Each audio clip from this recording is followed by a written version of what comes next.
All right, everyone, welcome. Good morning. Welcome to our coffee series today with the Undersecretary of the Army, Secretary Camarillo. My name is Alex Brody. I am the Director of Meetings for the Association of the U.S. Army, and it's a great pleasure to welcome you all here today. Thank you for joining us. We have a great group, as you can see here this morning, for our distinguished speaker. First, I want to thank our four-star sponsor, General Dynamics and Leonardo DRS, as well as our two-star sponsors, Leidos and Northrop Grumman, for their support today. Let's give them a big round of applause. We can't thank our sponsors enough for their support, and honestly, we can't do events like this without our sponsors. If you are interested in being a sponsor of AUSA at some point, please connect with our team out at the registration area. Ask for Emily Call, and she'll be happy to talk to you about all the great benefits of being a sponsor here at events like our coffee series. We appreciate the presence of the general officers and command sergeants major joining us this morning as well. So it's great to have you here. And I'd also like to acknowledge the congressional staff that are here with us. Your efforts on behalf of the Army, soldiers, and families is greatly appreciated. All right, Secretary Camarillo has asked that you start thinking about your questions. He's ready for some hardballs, so please start thinking about them. I'll walk the room at the end and look for your questions. With that, it gives me great pleasure to introduce the President and Chief Executive Officer for the Association of the United States Army. Please welcome General Brown. Thanks, Alex. Yeah, well, good morning, everybody. Yeah, that's, I know the Secretary's going to thank you for that, Alex. Hard questions, you know, just fantastic. Well, welcome. It's great to have everybody here, and we really are fortunate to have the Undersecretary with us. What an amazing team we have. You know, Army's going through the largest transformation in over 40 years. Really important, critical time, and we all know what a challenging situation it is out there in the world. So we're very, very fortunate. You know, the Secretary is he's the 35th Undersecretary of the Army. He's the Secretary of the Army's Senior Civilian Assistant and Principal Advisor on matters related to the management and operation of the Army. He's also the Chief Management Officer for the Army. So all those, that's one sentence, but that's a lot of jobs, a lot of work right there. Holy smokes. And prior to this, Mr. Camarillo served as the Assistant Secretary of the Air Force, Manpower and Reserve Affairs. He also was Principal Deputy Assistant Secretary of the Army for Acquisition, Logistics, and Technology. Before entering government service, Mr. Camarillo's career included significant experience in law, government, national security, and private industry. So Mr. Camarillo received a Bachelor of Arts in Government from Georgetown University and a law degree from Stanford University. So please join me in welcoming the Undersecretary, the Honorable Gabe Camarillo. All right. Well, yes, please start thinking about your questions. I'll kick it off and get us started. But really, what makes this effective is, you know, some really good in-depth questions. And I know, first of all, thanks. You joined us at the Global Force just last week. Seems like a month ago almost now. I know. Just last week, and gave a great talk. And you'd mentioned different buying models the Army needs to experiment with. Can you dive into that a little more? What are the different buying models? It was a great presentation and all, and you were covering that. So what are the different buying models? Sure. But first, I want to begin by thanking you, General Brown, for the introduction. I want to thank AUSA for hosting me. You guys are giving me a lot of opportunity to engage with our teammates out in the audience, and to thank all of you from industry for coming. I just think it's so important for us to maintain this frequent dialogue, the communication, and to hear from all of you and get feedback.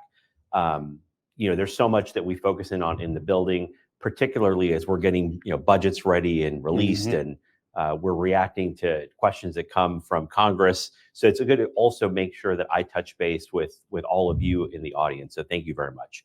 So as I spoke at AUSA, I think, you know, really where we are in the story, there's a recognition of the fact that when it comes to modernizing the Army, giving us new capabilities, we're having a lot of success in building some real momentum on what, you know, many have referred to as our signature modernization systems. These are, you know, developing, for example, a new infantry fighting vehicle, obviously developing long-range fires that are going to be critical in the Pacific AOR, building a new long-range hypersonic weapon, air and missile defense investments. Those are deliberate acquisition programs that we've been able to go fairly quickly for the last several years. And, we know how to work with industry on those, and we're doing well.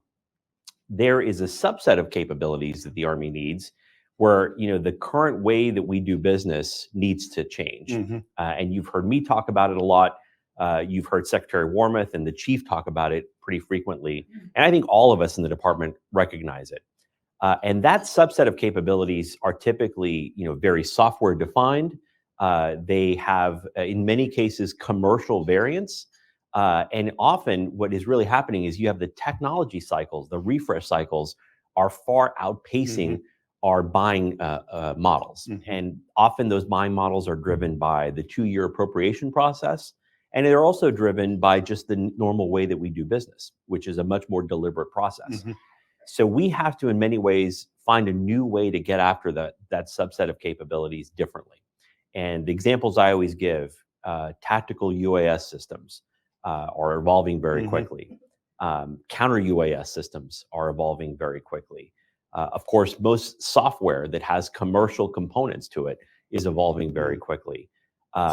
Tactical radios, I've talked about that being an example in certain areas where you have, for example, sensitive but unclassified communications. So, we normally structure a program to define a requirement.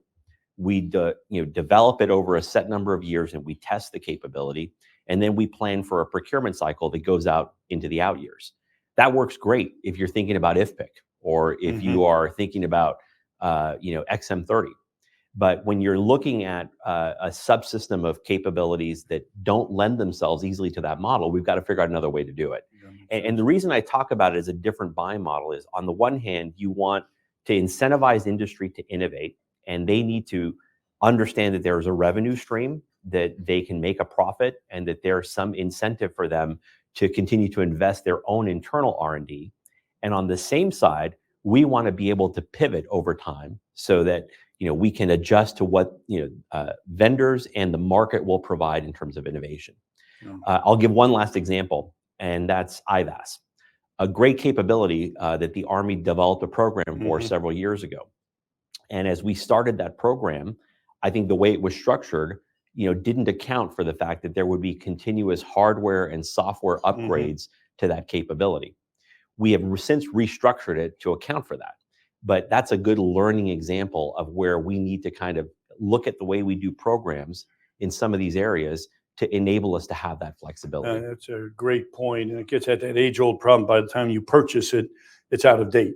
Right. And very, very frustrating. That's a challenge, though. Again, do you see major changes having to be made to get to be able to do that, to purchase the software items? And is it a more systemic changes, or what do you think the biggest challenge in that is? I think it's a couple of things. We have to change a lot within the Army. I think the way we define our requirements probably has to evolve a little bit.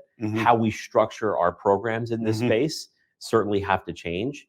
And people always ask about funding flexibility. I think that could help in some of the areas like software. But even in the absence of kind of more liberal authorities about funding, I think it's all about how you structure programs. Do you plan for that tech insertion? Do you have the ability to pivot from one system to an upgraded system more quickly? And that's going to be a little bit different for industry. And that's why I talked about providing that incentive. So whether we do that in terms of smaller buys more frequently, or whether we look at as a service models where you guarantee to a vendor a revenue stream over time, but then they bear the responsibility for some of that hardware and software upgrades. We've got to just think about how do we allocate the incentives in the right way to get the Army what it needs. That makes a lot of sense. Thanks, Mr. Secretary. Very, very smart. The Ukraine supplementals, a lot of talk about that, and we all hoping for sure that it passes. But let's say it doesn't. What's the impact on the Army, in particular in the area, not just impact on the Army, but how it affects the defense industrial base modernization, and also how it would impact critical munitions that are needed both in Ukraine and for us elsewhere. No, thanks for bringing it up. We always say that the need to pass the supplemental is absolutely crucial. not just because we're supporting Ukraine, and it's absolutely vital that we support Ukraine in this conflict against Russia. Not passing the supplemental would have devastating effects to the United States Army. And let me explain why. As I've said before, many of the current operations costs that we are currently undertaking in the Army, for example, all of our support mission to NATO and deployments to Europe, that cost has been up until December of 22 paid for by supplementals.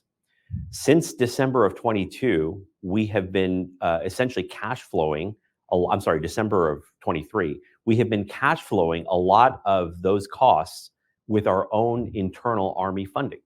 So until the supplemental is passed, we have a running tally, and I'm looking at General Mark Bennett here from Army Budget Office. It's around the nature of north of $500 million at this point that we have been essentially cash flowing to date for these operations costs. We need that supplemental to reimburse us because that's essentially operations funds that we cannot use for other things that we had planned to do during the course of the year. So what does it impact? It impacts things like exercises that we had planned in Europe and the Pacific. It affects, operations activities at the unit level that they want to do. Other areas where we have to take risk because we're cash flowing these costs.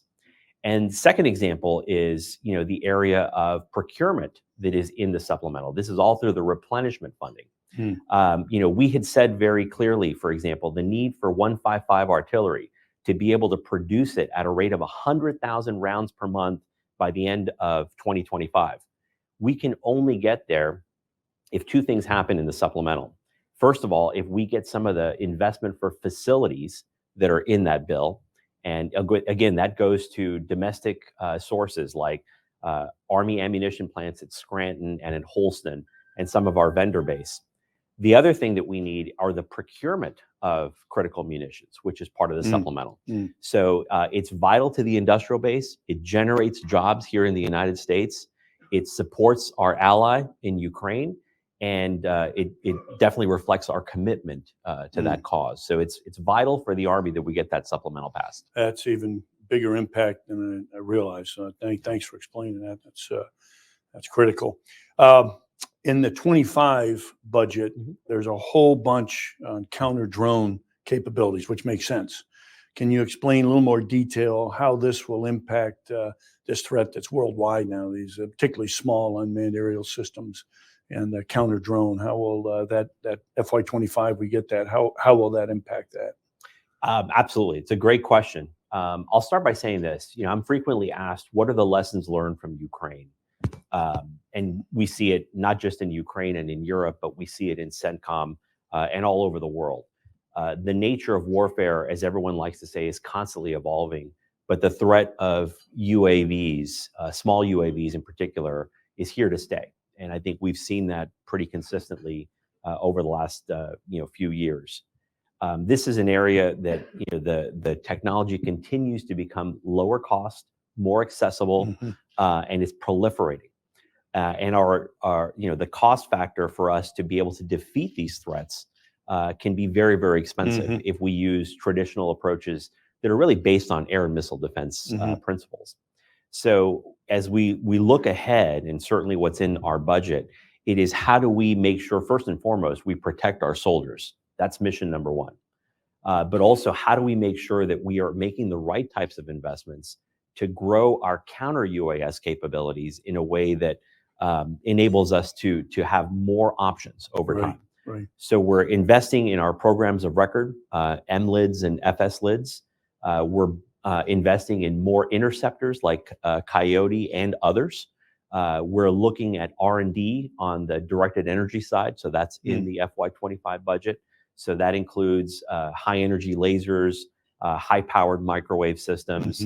And in addition to that, there's a significant investment as well in the ability to make sure that all of these work within a command and control system that can be easily used by our operators. So there's a great deal of investment in the budget on this area, but it's one that I want to continue to focus in on over the next couple of years. That seems incredibly smart. It's really changed. Will we ever have air superiority again, per se?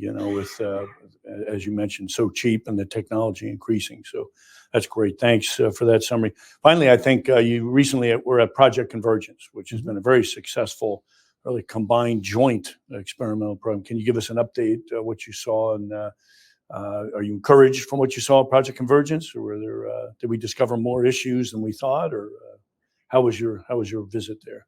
No, I want to first tip my hat to Army Futures Command for putting on the capstone event for Project Convergence. It's now in its 4th iteration, and they had 2 different experiments. So the first one was at Camp Pendleton about a month ago. Unfortunately, I wasn't able to leave the building to go to that. I know the chief and the secretary were there.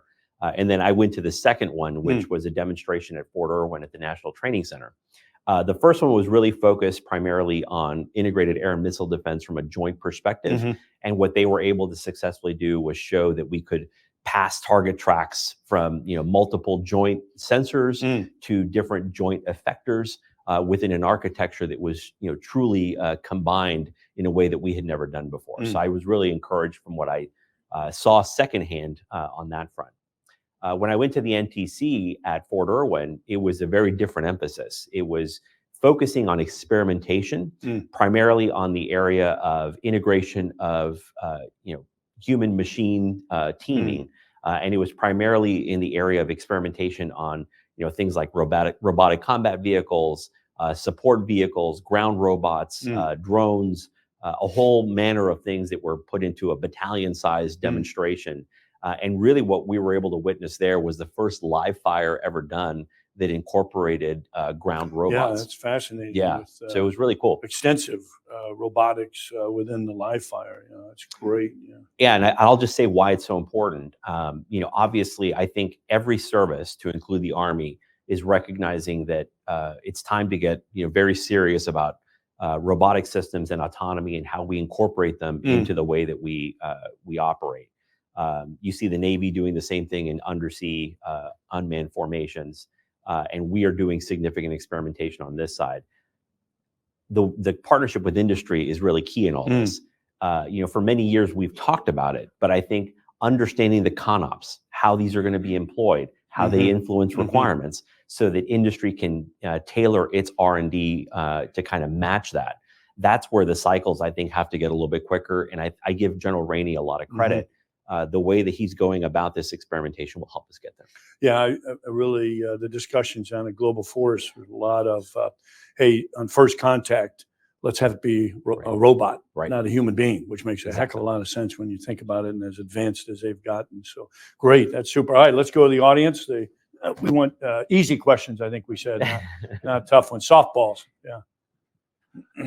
Good morning. I'm Adolph Squin, the managing partner from SAP, and so this is a softball question. Based on based on what you were saying about the advance of technology and innovation, things like machine learning, artificial intelligence, robotics processing automation, that talent pool of soldiers that would be required to do this are the same talent pool that Microsoft is looking for, Apple is looking for, all of these technology companies. So how does the Army go about attracting the service members that are required for the next wave of innovation that the Army has to have in order to stay competitive on the battlefield?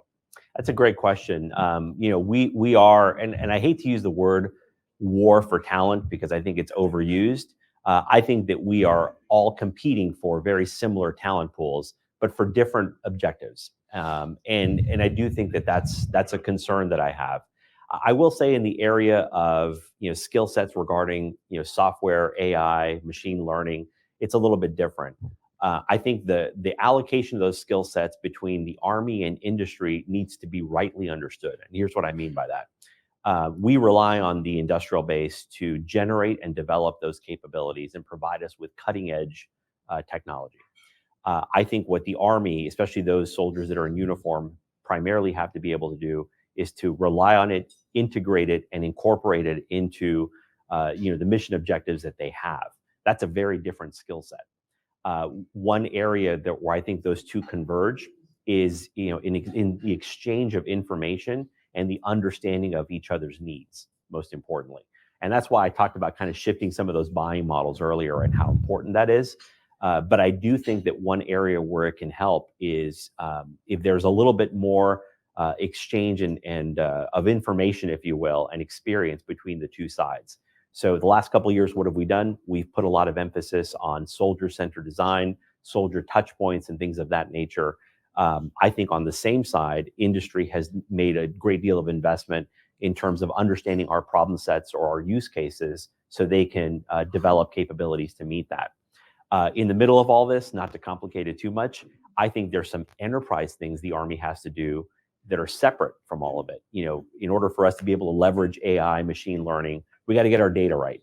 That is a real institutional challenge for the Army, where data resides in many different pockets in very different states of utility, I should describe them as. So part of our hard work is to get that to the point where it can be used by our soldiers at the point of need, made accessible, trusted, verified, et cetera, and most importantly, secure. So sorry I took the question a different direction, but I do think it's important. Good morning, sir. Good morning. Great to see you again this week. So many of you last week in Huntsville. It was great to see you all there. Thank you for being here. I was going to ask this question after the keynote speech, but we ran out of time. So, sir, from the organic industrial base to the tactical edge and security assistance to our allied partners, can you help us highlight the importance of compliance to combat power, audit readiness and remediation, and how we connect the balance sheet to the battlefield? Absolutely. This is an area that I've really placed a lot of emphasis on in my tenure as undersecretary. Audit is critical to our mission effectiveness for a couple of different reasons. First, it's the law. Congress has passed a requirement that all of the department has to be auditable by FY27. FY28, so calendar year 2027. And we are, as a department, going to meet that mandate by Congress. I think it's really important for us to show and earn the trust and confidence of the Congress as our oversight of the taxpayer, where we are investing a significant amount of taxpayer dollars in capabilities for the department and for the Army. And I think it's really important just intrinsically on that basis. But here's the other reason why it's important. What the audit compliance process is helping us do is understand how to track our inventory, get it to the point of need, understand where we have efficiencies, inefficiencies, where our financial systems and our property accountability systems need to be upgraded, all to help us be more effective at our missions. And so it is causing a lot of change right now in the Army to get to this audit compliance. Some of it are systems changes that need to be done. The biggest of which, for example, is we're converging our enterprise business systems into a new ERP capability that we're going to bring online over the next couple of years.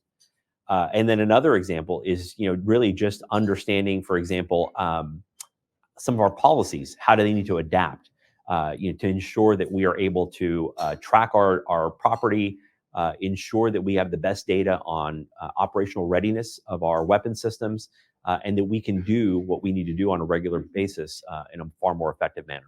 So it's really, really important for us. Mr. Undersecretary, thank you for being here. John Rossamondo with Newsmax.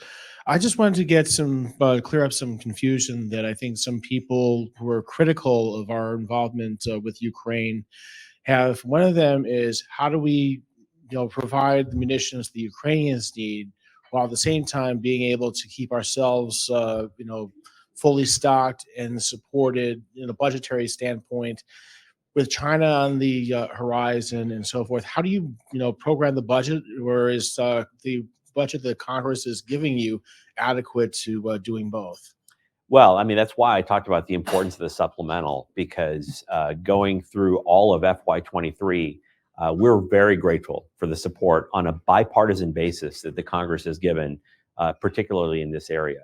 If you think about the procurement quantities we've been able to buy through supplementals of critical munitions, the investments we've made in production capacity on Gimlers, 155 artillery, this new supplemental has investments for Patriot production capacity in Camden, Arkansas. All of this stuff counts because it's making our industrial base much more resilient. Your question was about inventory and how we're able to balance the need to support Ukraine with our own requirements. We have a very, very thorough process to do that across the Joint Staff and within the Army. Make no doubt, if the Army is called upon to fight or perform a mission, we have what we need. We're going to prioritize that, and we're going to win. That is priority number one.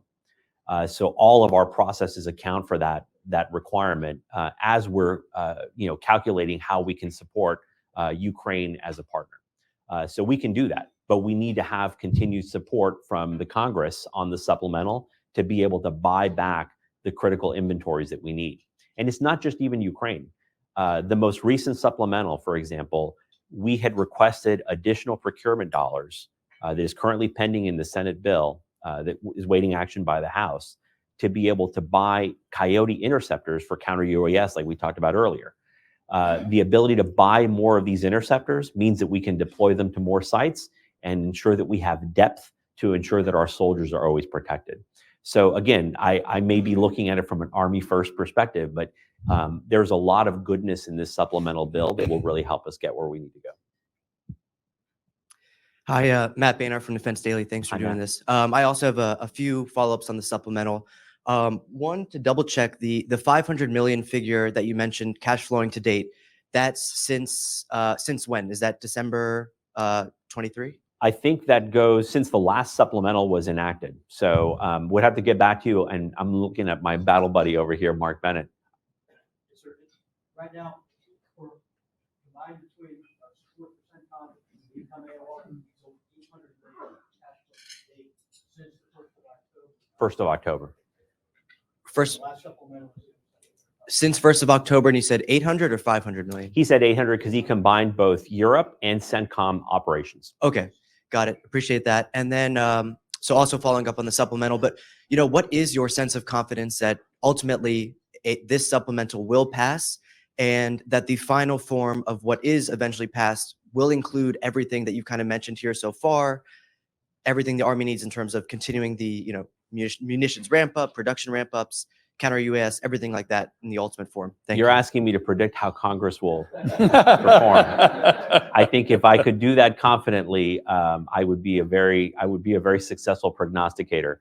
I will say this: I believe that we have enjoyed bipartisan, strong support for the United States Army and what we're doing to support Ukraine. I remain optimistic and confident that that will continue. We have to have this supplemental bill. It's vital to what the Army, as I've said before, to the Army getting healthy and to restoring health in our industrial base. Good morning, Brian Everstein with Aviation Week. Great to see you again. Good to see you. As part of the Aviation Rebalance, the Army talked about accelerating some capabilities. One specifically is launched effects. However, when you look in the budget documents, kind of the inverse also seems to be happening. There's dramatic cuts in procurement to the tune of like 90% for 26 and a big jump in research and development. Can you kind of square this with me? How does pushing money to the out years mean the Army's accelerating this capability? So the push that we talked about in the Aviation Rebalance was to refocus our efforts on unmanned systems. So it's not just the launched effects, it is also acceleration of programs of record like FTUAS. There's about 25 million in the 25 submission for procurement of COTS UAS systems that units will be able to experiment with. There is investment in R&D on launched effects. And I would also say that to tell the whole story, you've got to look at what we do now that we have a 24 appropriation. There are directed requirements, for example, for launched effects that the Army is looking at, in which, if we're able to reprogram some money, we might be able to accelerate some of that work much sooner. So I would encourage you to not just look at one particular funding line, and we're happy to come back to you and give you a little bit more of a complete story. Multiple programs of record, some of which we're doing in the O&M side, like I mentioned, the 25 million for COTS UAS systems, and then of course what we're doing in 24 to perhaps accelerate some of that activity. Good to see you again, Undersecretary Dan Sheeran from Inside Defense. Hi, Dan. You mentioned some of this last week, but the Army unfunded priorities list has many different UAS and counter UAS capabilities on its wish list. Could you maybe talk about how you guys are going about prioritizing some of those capabilities? Is there a ranking, or given the situation that's changing in Ukraine, how do you go about prioritizing that? Yeah, I mean, I think if you want to look at it, we have a program of record that provides a counter small UAS capability. It's FS lids and M lids. You know, those are well funded in our base budget, both in what was enacted in 24, what we've submitted in 25. There's always an opportunity to do more to provide more depth. That's the base. Then I think in addition to that, what you've looked at in terms of our submission for 25, some of which I think you also saw in the UPL, is the idea that you might be able to place multiple bets. So for example, can we find a way to invest in multiple types of interceptors that can be used for counter small UAS systems, so that, you know, we can surge production from more than just one vendor, for example. The idea is you want to place multiple bets.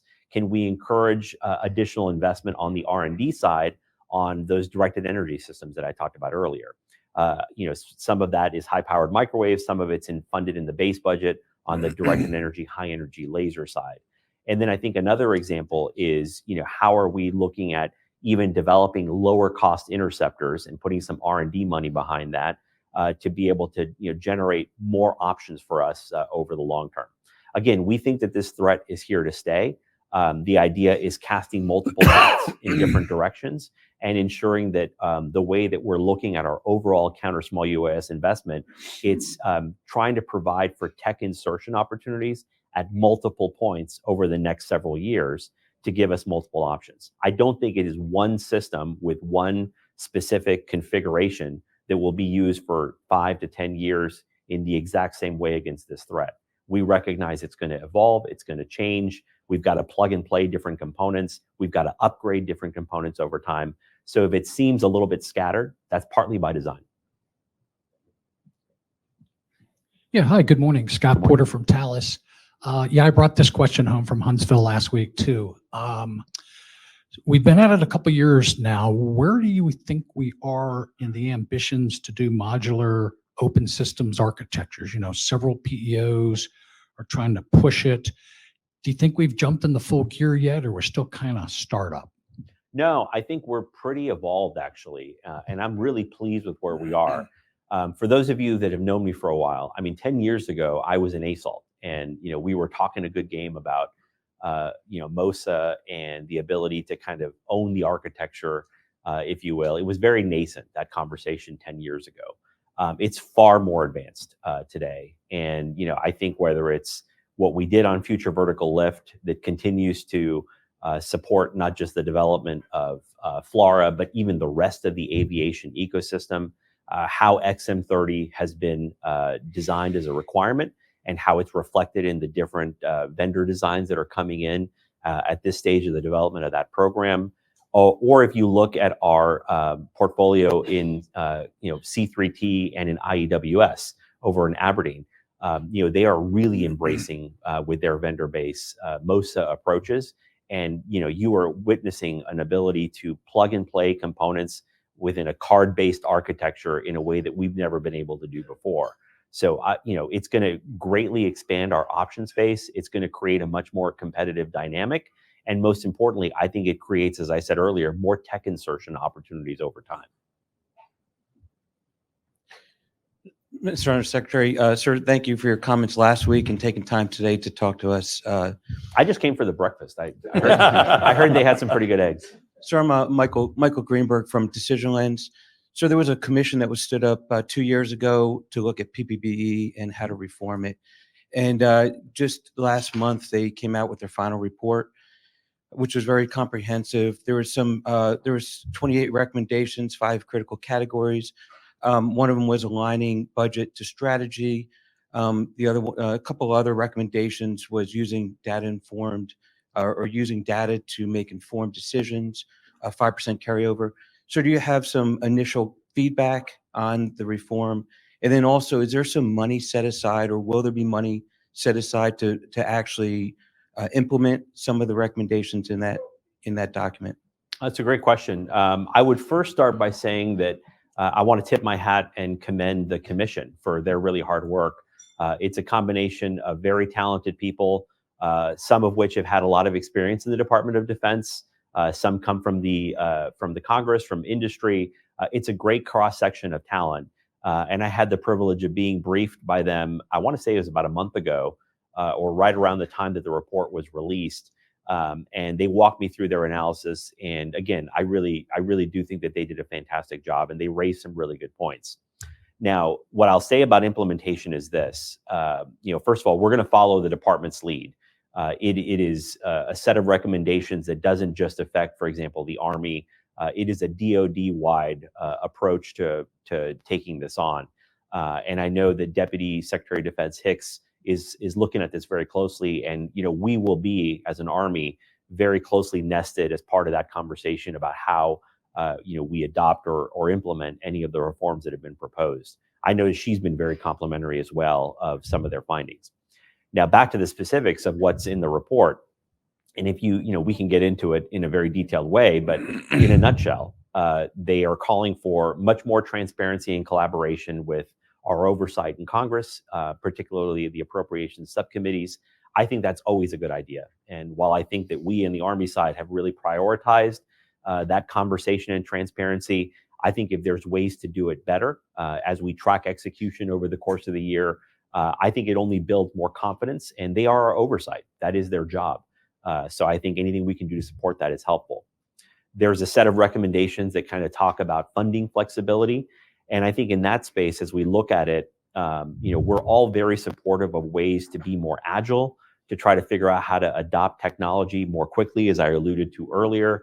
And then, make sure that we get through some of the challenges that we face, especially as appropriations are delayed, new start authorities and things of that nature.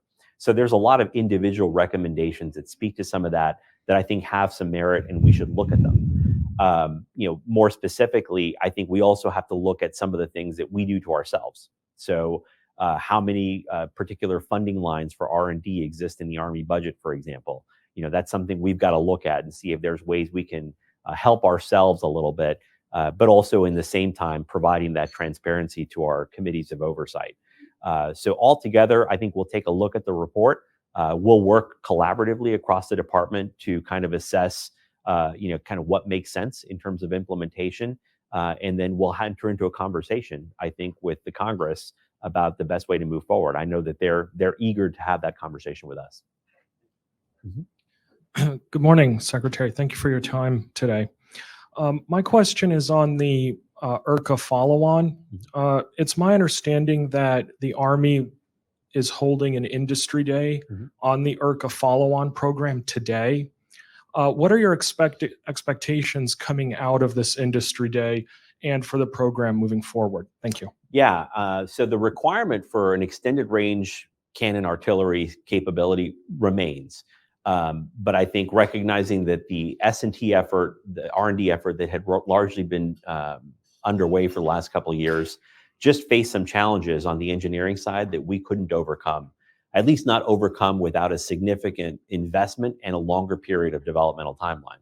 So I think the thought here is, let's stop. Let's take a look to see what is available in terms of non-developmental systems around the industrial base today.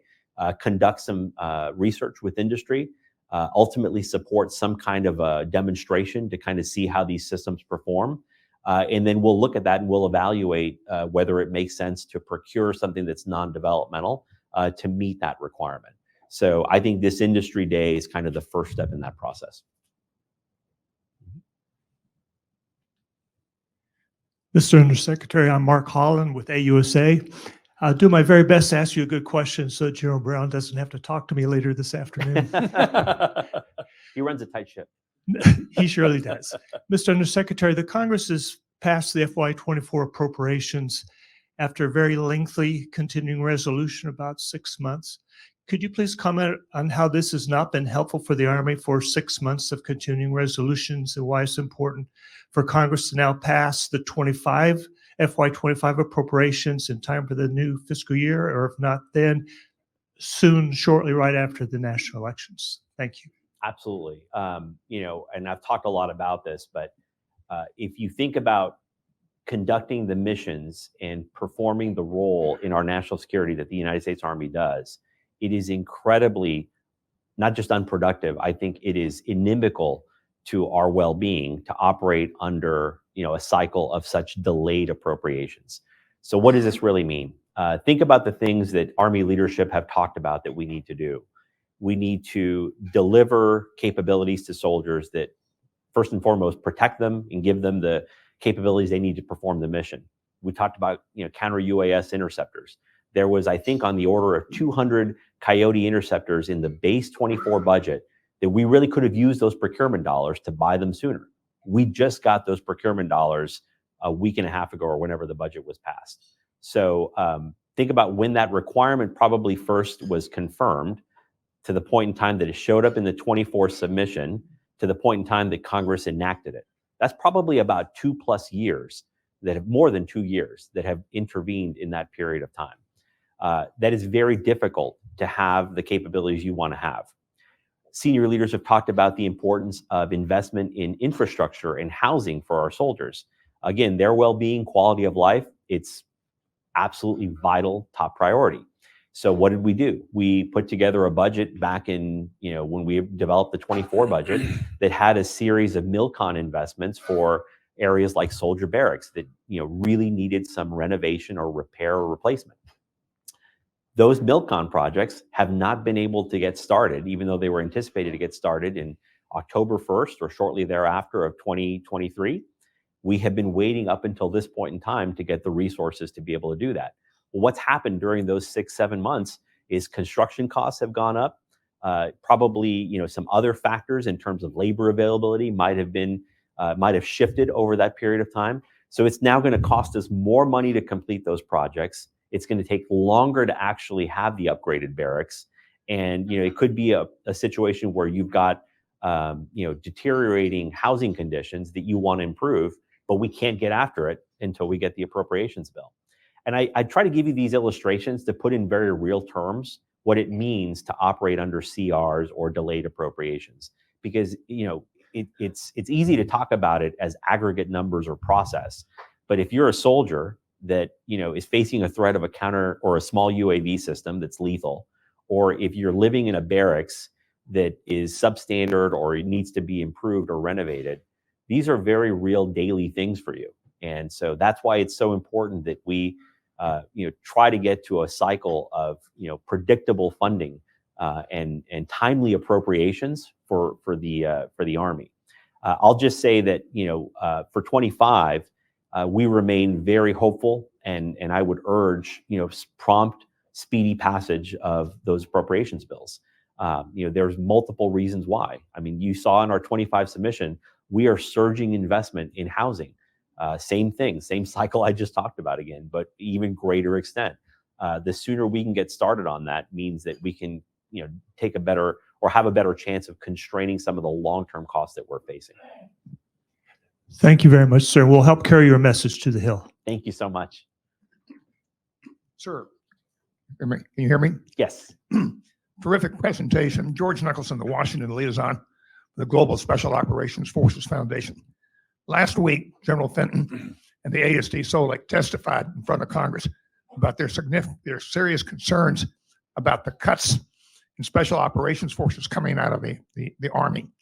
Your comments on that. Along the same lines, last week we had a large symposium on space with General Sullivan and everything else, and he talked about the increasing capabilities available from space, of how that's going to be able to go ahead and perform missions that we're currently doing with manned platforms and air-breathing platforms in the Air Force. Going back to that, cutting back on AWACS, JSTARS, and everything else. Is the Army looking at the same kinds of things that can be done from space? Those are two excellent questions. Let me take on the Special Forces one first. So I will start by saying that SOF has been, and will continue to be well into the future, a vital part of the Army and Army force structure. The ASD SOLEC team, as well as SOCOM, were very much involved from the very beginning, all the way through briefing Congress earlier this year on the force structure changes that we announced earlier. And in fact, I would even point out that the SOF community had a very active role in helping to design where the Army would take those reductions. So this was not something that they received, they were actively involved in. And they were great teammates in this. We went to the Hill and briefed the force structure changes which were necessary in order for us to obviously bring down excess structure that had grown over 20 years of counterterrorism wars to one that was better aligned with large-scale combat operations and where the Army needs to be for the next 20, 30 years. We need to grow new capabilities, and we had to look at some areas to begin to take some risk. And when the SOF community worked with us on how to take those reductions, they focused on, primarily on areas where they were hoping to grow but weren't able to. So a lot of the billets that were reduced, that were SOF in this force structure, were actually empty billets that they couldn't actually recruit to. I think the best description of these cuts was given to me by a DASD for OSD Solic when they described it to the Hill as a slice of capacity, not a cut in capability. So, and I thought that was a really good formulation. And these were, for example, areas where maybe we had special operators and we have a pretty good number today, but we were hoping to grow it by 30%. Well, maybe we've now scaled back those ambitions to recognize that the number we've got today is probably about right in certain disciplines within the SOF community. So I'm very pleased with the work that was done. It was very collaborative with the SOF community, and I think it reflects a lot of thoughtful analysis. Your second question was about space-based capabilities. And the Army has very much been a partner with Space Force on this transformation. I do think that as a Department of Defense, we are making the investments we need to make in a resilient, robust, really diverse space-based architecture to provide really those secure communications that we know we're going to need in the event of a conflict. Where the Army plays into this is we are very active and vocal in ensuring that our requirements for GMTI, long-range sensing, all the things that we need to do for our missions are reflected in the requirements that the Space Force and broadly the broader community has and understands from us. So we're playing very actively with them. I think where it has an opportunity to help the Army is, as we talked about with the Aviation Rebalance. If you look at the reconnaissance capabilities that are going to be used on by future Army forces, they're going to continue to be a blend of capabilities. There will be some reconnaissance capabilities that are aerial. There are some that are going to be launched effects off of both ground and aerial and other platforms. And then we will rely on space-based capabilities to provide some of that reconnaissance as well. I think it has been currently a blend of those capabilities. I think it will continue to be a blend of those capabilities. But as they mature across the Space Force, I think we intend to be more of a consumer. All right, General Brown, I think our audience brought their A game today. Sir, General Brown, No back to doubt you. about it. Hey, join me in thanking the Secretary for being with us this morning.